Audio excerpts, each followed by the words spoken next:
آج ہم سبق ابتدائی حساب کی پڑھائی کریں گے۔ اس سبق کے مصنف ہیں ابن انشا، اور دیکھیے انشا کے اوپر تخلص کی علامت سے ہمیں یہ پتہ چل رہا ہے کہ ہمارے اس سبق کے مصنف شاعر بھی ہیں۔ تو چلیے اب ہم سبق کی پڑھائی شروع کرتے ہیں۔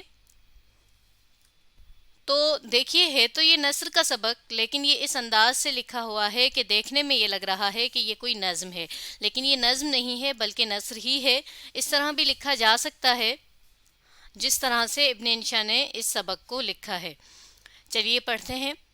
حساب کے 4 بڑے قاعدے ہیں۔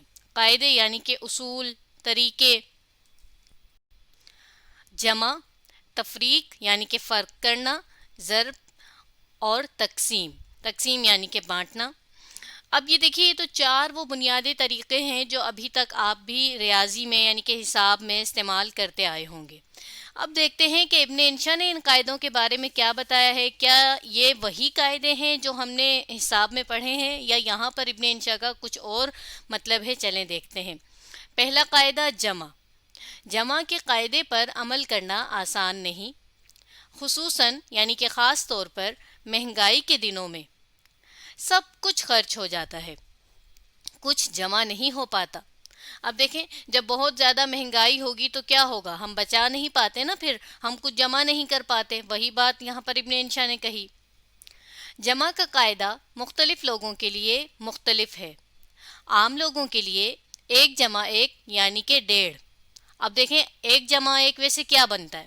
جب ہم 1 اور جمع 1 کرتے ہیں تو ہمارے پاس بنتا کیا ہے؟ 2 بنتے ہیں نا، 1 جمع 1 2۔ لیکن کیا کہہ رہے ہیں کہ عام لوگوں کے لیے کیا ہے؟ 1 جمع 1 1.5۔ اب کیوں ہے؟ چلیں دیکھتے ہیں۔ کیونکہ آدھا انکم ٹیکس والے لے جاتے ہیں۔ اب انکم ٹیکس ایک ادارہ ہے جو حکومت کی طرف سے ہوتا ہے، اور جس کا کام یہ ہوتا ہے کہ تنخواہوں میں سے کچھ حصہ جو حکومت کے حصے میں جانا چاہیے وہ لیتے ہیں۔ تو ایسا ہی ہے کہ عام لوگوں کی جس کی تنخواہ 1 جمع 1 2 ہے مثال کے طور پر، تو اسے کچھ حصہ جو انکم ٹیکس والوں کو دینا پڑے گا، تو پھر اس کی تنخواہ تو پیچھے اتنی ہی بچ جائے گی۔ تو وہی بات یہاں پر ابن انشا نے بھی کی ہے۔ آگے پڑھتے ہیں۔ تجارت کے قاعدے سے، تجارت تو آپ جانتے ہوں گے نا، کاروبار کو کہتے ہیں لین دین کا کام۔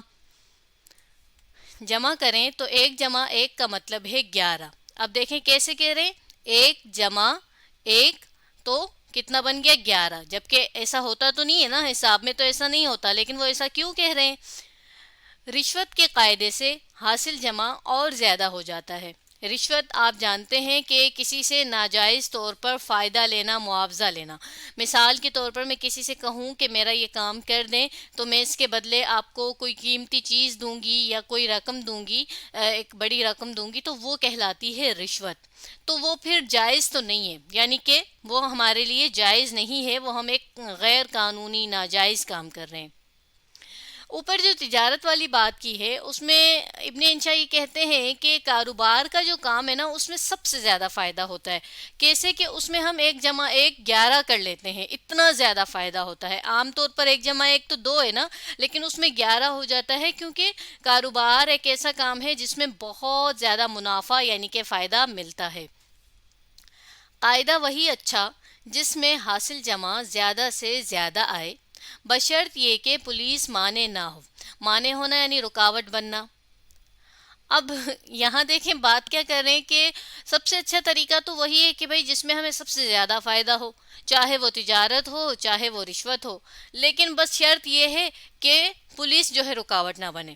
اب دیکھیں زیادہ سے زیادہ اگر ہم جمع کرنے کی کوشش کریں گے تو لازمی نہیں ہے کہ اس میں صحیح طریقہ بھی ہو سکتا ہے کوئی غلط طریقہ بھی اپنایا جائے، مثلاً کہ رشوت وغیرہ۔ تو جب ایسا ہے تو پھر کیا ہوگا کہ غیر قانونی کام ہوگا، اور جب غیر قانونی کام ہوگا تو کیا ہوگا کہ پولیس تو رکاوٹ بنے گی نا، پولیس تو ہم سے پوچھے گی کہ یہ ہم نے اتنا سارا کیسے جمع کر لیا۔ ایک قاعدہ زبانی جمع خرچ کا ہوتا ہے۔ یہ کیا ہے؟ چلیں اسے پڑھتے ہیں۔ یہ ملک کے مسائل حل کرنے کے کام آتا ہے، آزمودہ ہے یعنی کہ آزمایا ہوا ہے۔ اب زبانی جمع خرچ کہتے ہیں یعنی صرف زبانی باتیں کرتے رہنا۔ مثال کے طور پر میں کہوں میں تو یہ کر لوں گی، میں وہ کر لوں گی، لیکن میں کروں کچھ بھی نہیں، صرف اور صرف میری زبانی باتیں ہوں۔ جسے ہم ایک طرح سے یوں بھی کہتے ہیں نا، شیخی بگارنا، محاورتاً ہم کہتے ہیں نا، وہی اس کا مطلب ہے۔ تو اب ایسا کون کرتا ہے؟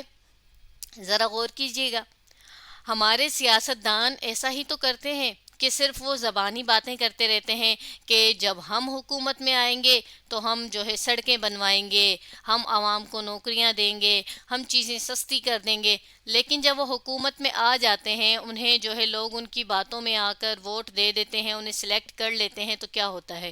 کوئی بھی کام وہ نہیں کرتے۔ تو اس کا یہ مطلب ہے کہ وہ سب کیا کرتے ہیں؟ زبانی جمع خرچ کرتے ہیں، اور یہ آزمائی ہوئی بات ہے۔ اور یہاں پر اس بات سے ہمیں پتہ چل گیا ملک کے مسائل حل کرنے والی، کہ یہ حکومت ہی کے بارے میں اس دو فکروں میں مصنف نے بات کی ہے۔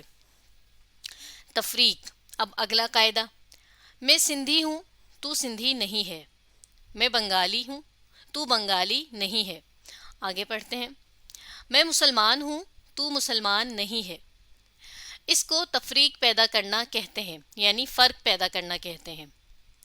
حساب کا یہ قاعدہ بھی قدیم زمانے سے چلا آ رہا ہے۔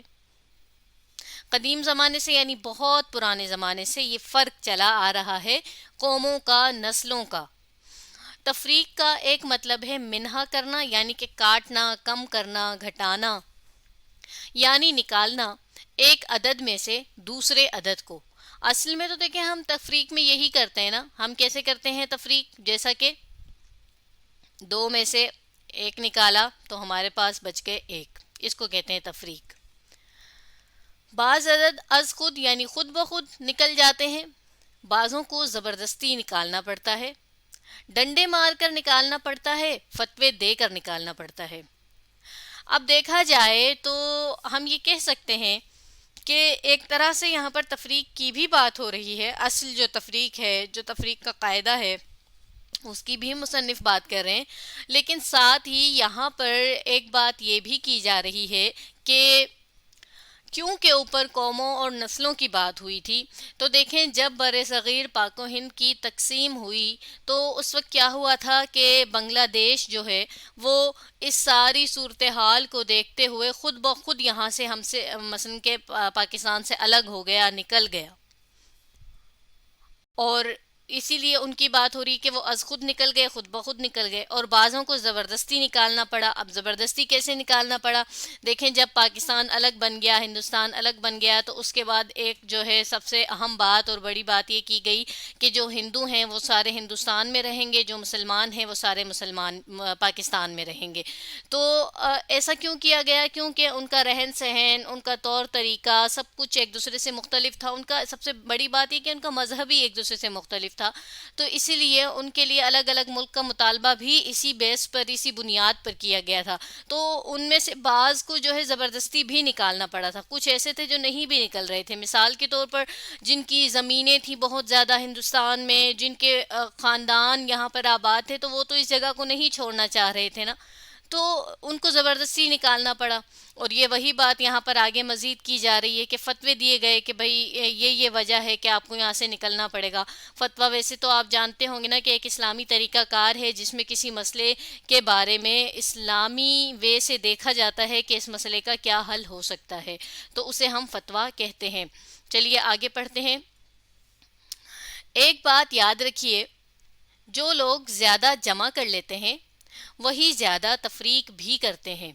اب یہاں تفریق سے مراد ہے لڑائی کرنا، دو لوگوں میں یا بہت سے لوگوں میں آپس میں لڑائی ڈلوانا، لڑائی کی جو ہے صورتحال پیدا کرنا، انسانوں اور انسانوں میں، مسلمانوں اور مسلمانوں میں۔ اب دیکھیں یہاں جو بات کی گئی ہے وہ یہ بات کی گئی ہے کہ جو لوگ زیادہ جمع کر لیتے ہیں، یہاں پر سیدھا سیدھا اگر ہم دیکھیں تو مراد لی جا رہی ہے سیاست دانوں کی۔ وہ کیا کرتے ہیں کہ وہ جتنا زیادہ ملک کو لوٹ سکتے ہیں، جتنا جہاں سے پیسہ وصول کر سکتے ہیں وہ کر لیتے ہیں، اور پھر عام لوگوں کی یعنی اس ملک میں رہنے والے لوگوں کی ان پیسوں پر، ان جمع کی ہوئی چیزوں پر نظر نہ پڑے، اس کے لیے وہ کیا کرتے ہیں کہ عام لوگوں میں جو ہے لڑائی ڈال دیتے ہیں۔ کیسی لڑائی؟ مثال کے طور پر بجلی مہنگی کر دی، آج جو ہے وہ کھانے کی اشیاء مہنگی کر دی، آج جو ہے وہ کوئی اور چیز مہنگی کر دی، اب یہ ایسے مسائل ہیں کہ جو عام انسان کے لیے بہت زیادہ پریشان کن ہیں، اور نفسیاتی طور پر انہیں وہ بہت زیادہ جیسے ڈیمیج کرتے ہیں۔ تو کیا ہوتا ہے کہ لوگ جو ہے وہ چڑچڑے ہو جاتے ہیں، غصیلے ہو جاتے ہیں، آپس میں لڑتے جھگڑتے ہیں۔ تو حکومت کیا کرتی ہے کہ آئے دن ایسا کچھ نہ کچھ کرتی ہے، جس سے کیا ہوتا ہے کہ لوگ آپس میں ہی لڑتے رہتے ہیں، اور کیا ہوتا ہے کہ ان کی اس اصل مسئلے پر نظر ہی نہیں جاتی۔ وہ بس یہی لڑتے رہتے ہیں کہ آج حکومت نے یہ مہنگا کر دیا، آج یہ ہو گیا، آج وہ ہو گیا۔ وہ اصل جو معاملہ ہے اس سے نظر ہٹانے کے لیے وہ ایسا کرتے ہیں۔